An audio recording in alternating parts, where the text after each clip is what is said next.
the quiet man of Hollow Creek. No one ever locked their doors in Hollow Creek. That was the first thing people noticed when they arrived. The second was how no one ever explained it. If you asked, you'd get smiles, shrugs, jokes about how nothing ever happens here.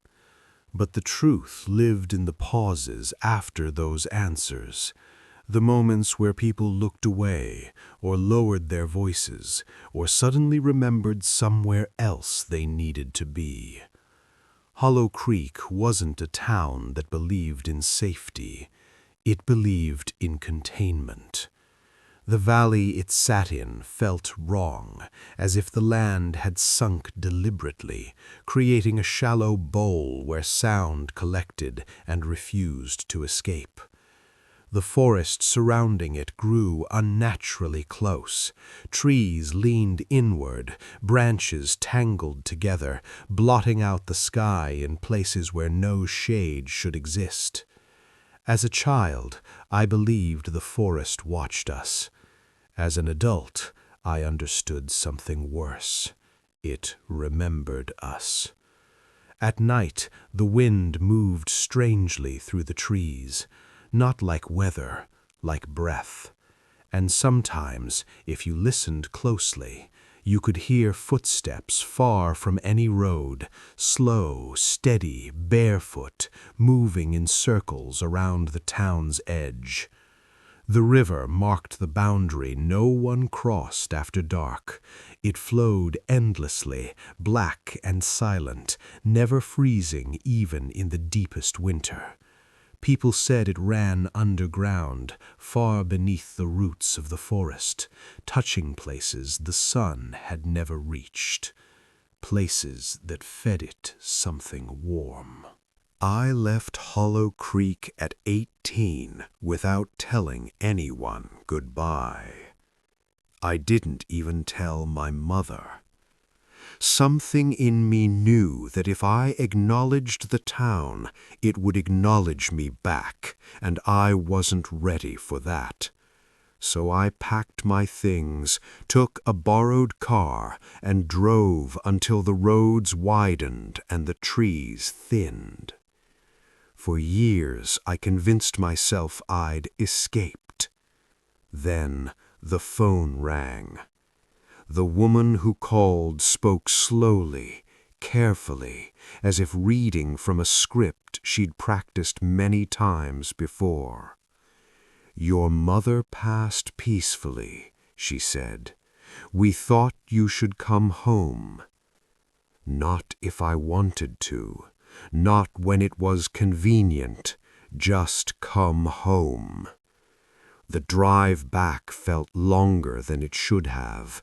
The air grew heavier with every mile. My phone lost signal. The radio dissolved into static, then settled briefly on a local station playing a hymn I didn't recognize, but somehow remembered. When I passed the town sign, I noticed the carving beneath it again. "We keep what's ours." I realized then that it hadn't been added recently. It had always been there. I just hadn't wanted to see it.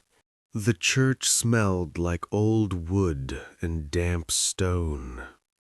Every pew was filled, but the room felt empty. People sat stiffly, hands folded, eyes forward. No one cried loudly. Grief here was controlled, measured, as if too much emotion might wake something. They hugged me with careful distance, asked polite questions, watched my reactions too closely. Everyone wanted to know how long I was staying. No one wanted me to stay long. My father's name was never spoken. When the service ended, Sheriff Dale stopped me by the door. His hand lingered on my shoulder. "Hollow Creek doesn't like surprises," he said softly. I nodded.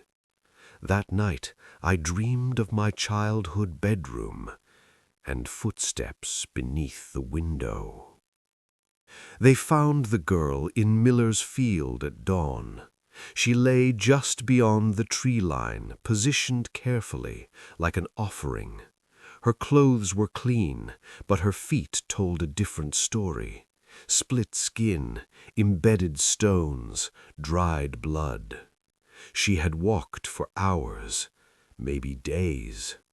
Her mouth was sewn shut with black thread, each stitch precise, deliberate. People gathered quietly, no screaming, no panic, just whispers. She wasn't from here. She must have wandered in. An old woman clutched my arm and whispered, "It started again." When I asked her what she meant, she pulled away like I'd burned her. The footsteps began that night, 2:17 a.m., always the same time. Slow, bare, intentional.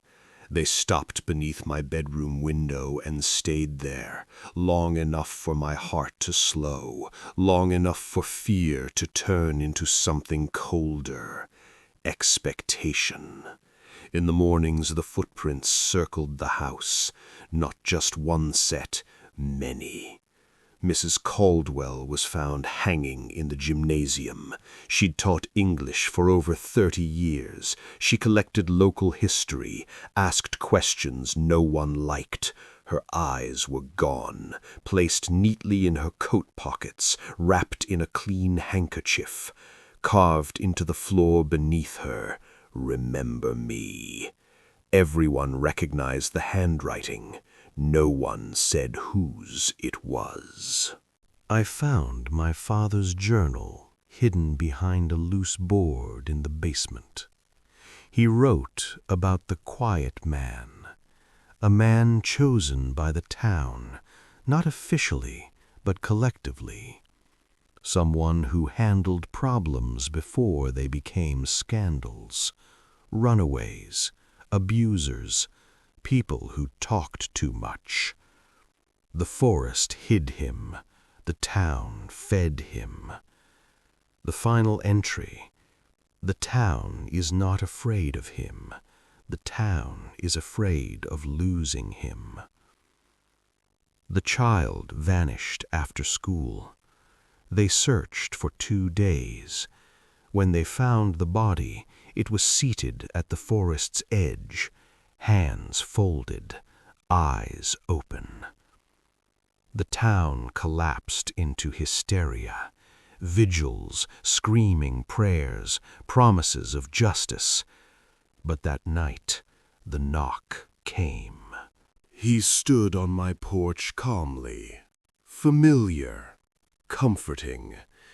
"You weren't supposed to come back," he said, "but now that you have, the town needs balance." Behind him, the forest moved. Hundreds of bare feet, still walking. My house burned that night. They called it an accident. They didn't search the ruins. They didn't need to. Hollow Creek still exists. People still disappear. And sometimes, at 2:17 a.m., footsteps stop beneath a window, waiting.